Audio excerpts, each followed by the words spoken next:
Good day. Well, another video following up from an in-class exercise, primarily focusing on the 3D mapping function within Excel with the custom regions. With that in class, we went over the Little Rock data, used quite a few different tools or kind of formulas that we've used along the way to generate a data set that we can use and aggregate up based on policing districts. So with that, going to start from scratch, download a data set, aggregate it up to police district, and then view it in Excel. So with that, I'm in the Little Rock data portal. I need a couple data sets to work with because I'm going to start from scratch on that side of things.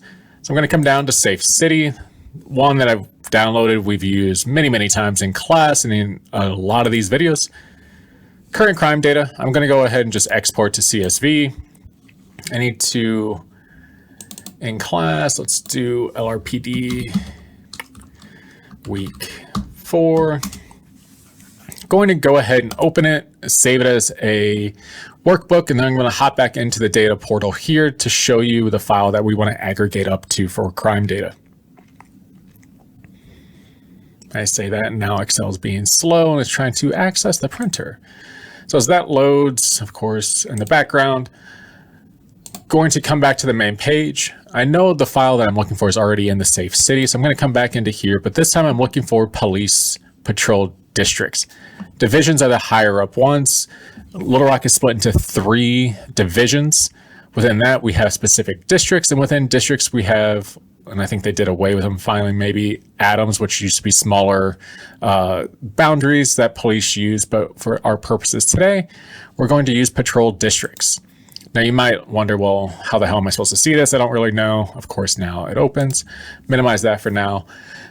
How the hell am I supposed to visualize and see the patrol districts? So you can actually visualize this within the data dashboard itself, the portal itself. Just hit create visualization. It's going to ask you to sign in, hit no thanks. And that's where it does give you a lot of abilities in here. I haven't gone over this in class too much because I've primarily gone over how to do things in Excel. With that though, at the top, you can see some different options to visualize data. We're interested in the one that looks like a globe. When you hover over it, it says map. And now it pulls up the boundaries for our police districts. Here you can see that we have the numbers in a couple different spots. So if I want to view this based on the district itself, I'm just going to grab the name one, put it in here, and it's going to change or color code those based on the number itself. Similar, I could use the police district itself, and those are generated up here. Each one's unique, and we have 3 divisions, so each one is within a different division. You can see that here in this column. But for our purposes, we need this data set to download so we can open it in Excel. So with that, I'm going to come back to the data, export. We don't want it as a CSV, we want it with the boundaries. KML, if you're used to Google Earth, you can open that. You can even open it in Arc Pro and even Excel. But for our purposes, since we're moving into Esri and Arc Pro, we're gonna get in the habit of just using the shape file for right now. I'm going to save this in the same folder I have my in-class exercises. With that, I'm going to open my folder. It's probably going to pop at my other screen. And let me drag it over. So if it comes over like this, and if you're on a lap computer, it might have a Z next to it where it wants you to use 7-zip. If you're on your home computer and you need to unzip a folder, right click and you can extract all. If you have to use the 7-zip, just hit extract files. And then you can dictate or define where you want your computer to save that. For our purposes, extract all. I'm keeping it in the same place. So extract. And now I have a folder that has 4 files in it with what we need to spatially visualize and understand the attributes within it that will open in Excel. And Excel is going to look for this shapefile one here. We'll get into what all these means as the weeks progress and we get into Excel or Arc Pro more. But for now, let's get into our spreadsheet. Again, this is still the CSV, so I'm going to go to File, Save As, and just change this to the workbook. And now I'm interested in creating a subset of data. And I want to aggregate, since every incident in here has the location district, so this is the corresponding police district. We want a count of, say, a specific crime type for one of these districts. So with that, and to follow up what we did in class, to kind of just bring back the temporal side, we did have everyone come in and add a column that is year, so equals year. open parenthesis or paren, select the date, close it off. And if you remember, if you're putting in a column or inserting a column next to a custom like this, Excel's trying to match what's next to it. So it reads these cells as custom since the ones next to them are, so you can see that up here.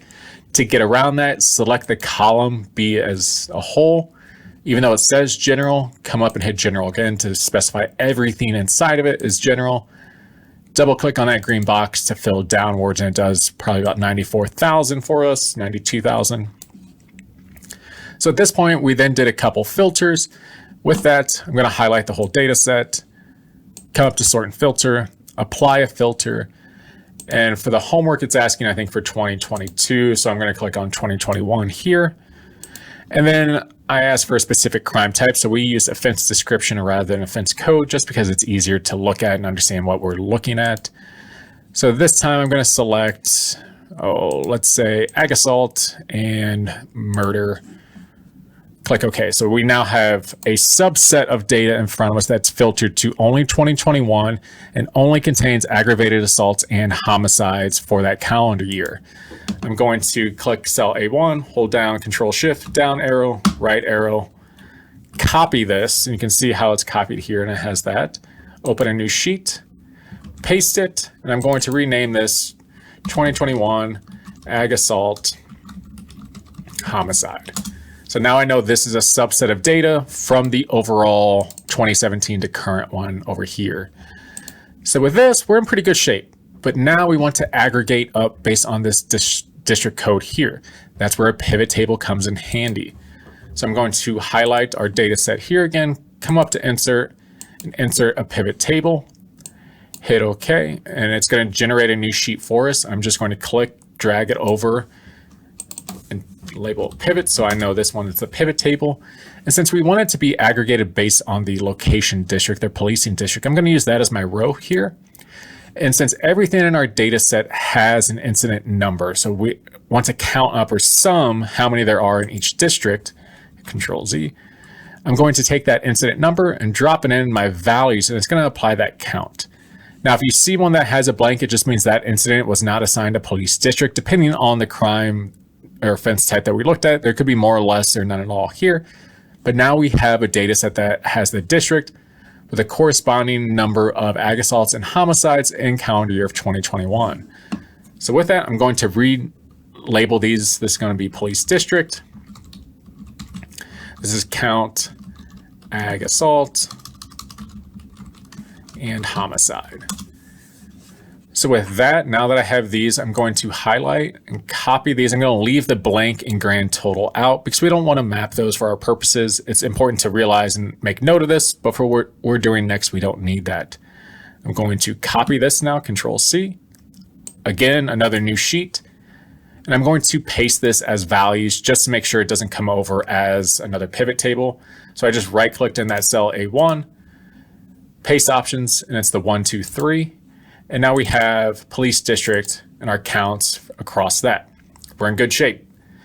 Now we can go ahead and try to map this data. I'm going to highlight our data set again. We need to do that for the 3D mapping. It just makes it easier. Come up to insert, 3D map, open 3D maps. Now at this point, there's no geographic information tied to it. So when it opens up, you might wonder, well, shit, there's nothing in front of me. The location tab over here has nothing in it. This is where you have to tell Excel how you want to visualize this data. We're doing the custom region part to it, so we're going to click on our custom region. We want to import that boundary file that we downloaded from the Little Rock data port of that police district file itself. Import that, and you have to direct it where it was saved. So that was in my courses folder, spatial, in-class exercises, patrol districts, and it's specifically asking for the shapefile or KML. If I changed it to all 4 of those would pop up. But I need specifically the shapefile for this. Click open, and it's going to match based on the name itself. So if you remember when we were looking at it online, name had the district number in it. So I'm good with that part. If you needed to change it, it gives you the drop-down menu of what all variables there are within that file. We're good with name. There's 27 districts within Little Rock. I'm going to click import. And now again, it's like, well, shit, what's next? Now you want to add that location. So here we're going to add our police district from our data set that we made. So that's from the pivot table that we copied over. And we want to match this based on that boundary file. So we're no longer doing ladder long, XY, city, address, any of that. It's that custom region that we just brought into that shape file. We do that, it assigns it, it attaches to it. And if we zoom in, change the image of it or the angle of it, going to add my labels, the flat map. And what the big difference is here, and you can see these are point level here. If I go in my right tab over here and go into my visualization by region, we can now see this as a whole, the region itself, and what is in front of us. Now, you might wonder, well, this is all blue, it's not showing us a lot. You can change the value of this to our actually crime counts, to our ag assault homicide count. And now it's a gradient map based on that, where we have high, low to high based on that color scheme itself. And you can change what that color looks like. You can get into it a bit more, and you have that ability to make it lighter, darker, occupancy, or how, it's not occupancy, but how transparent it is to look through it. So it gives you the ability to identify that as well. And you can make a final map from that by adding a text box, change up the layer part again at the top. The interesting part and the cool part why I like Excel, it does have the geocoding feature of how confident it is with mapping some of the data. In one region, region 43 was not found, so it was not mapped. And that could be just data missing. The district might not longer exist. It's possible 43, I think, did change at one point. But as you hover over, you can see where some of the higher counts are. 242 here, 259, 249. I'm trying to find the 282 down here, which isn't surprising if you've seen the work that I've done, my colleagues have done on Little Rock. These are the main areas that come back as hotspots. Our neighborhood census tracts, block groups are high down here as well. But a high volume of crime and violence is concentrated in small areas. If you go out to much more of our western part, Police District 73 only has 18, so quite a variation within the city itself. Just another way to visualize data, import it into Excel and use some custom regions. I've done this and we'll do it later in the semester with census block groups or tracks. That you can do the same part too, as long as you have that information, you can attach it to it and summarize it through a pivot table and then visualize it within Excel itself. Until next time, if there's any questions, feel free to reach out.